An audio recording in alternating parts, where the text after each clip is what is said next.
Hello, Basil. Here's some water. All right. So today's story is about a goldfish. And this goldfish's name was Goldie. And Goldie the goldfish loved to swim around in his little tank. And he had a 10-gallon tank that he was a part of. And he was the only resident. And so he had the whole space all to himself. He could go inside his little castle. He could go around the little bubble man that would just have little bubbles come up from him. And he had a pretty good life so far. Then one day, he had a new tank mate. You see, his owner had purchased another goldfish. So Goldie met Mr. Finsworth. And Mr. Finsworth was a lot smaller than Goldie because he was younger. But Goldie still thought he could say hello and get to know him a little bit. "Well, hi there," he said to Mr. Finsworth.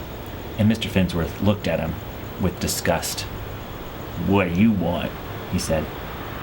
"Well, we're going to be tank mates, so we should probably get to know each other." "Well, I don't want to be friends with anybody," said Mr. Finsworth. "Well, why not?" said Goldie.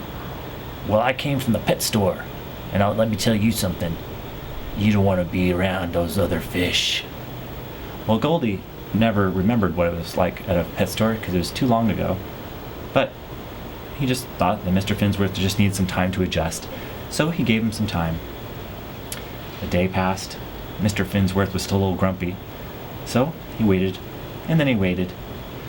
And then a long time passed. A week, 2 weeks. Mr. Finsworth was still grumpy.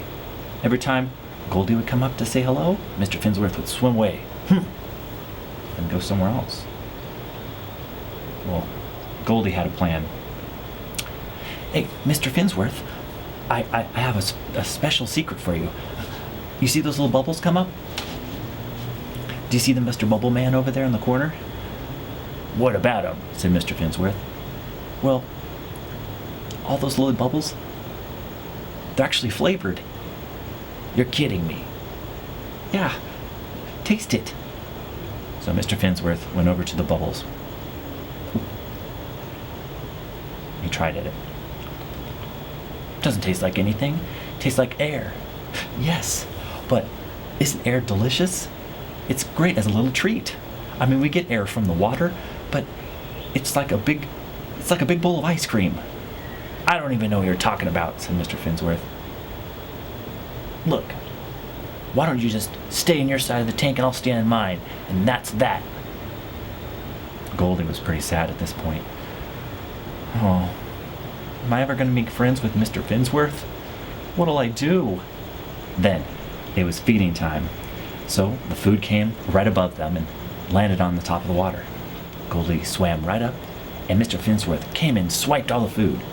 "Hey, where's my food?" said Goldie. "You snooze, you lose," said Mr. Finsworth. "Well, that's not very nice," said Goldie. "Well, listen here, fish. I've been as nice to you as I can. I've told you about secrets.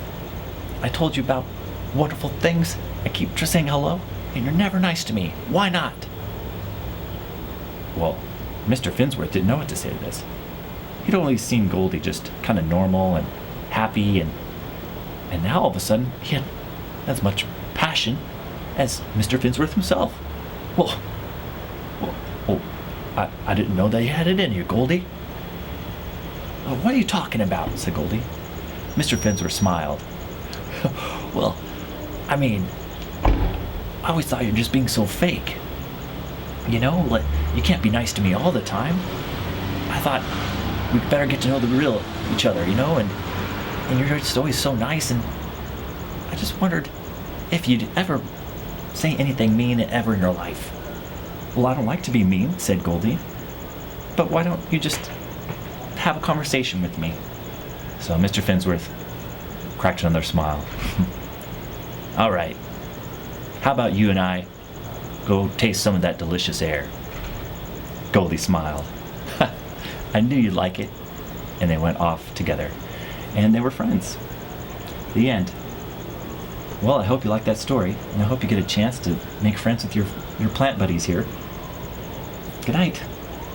Bye-bye. Woo!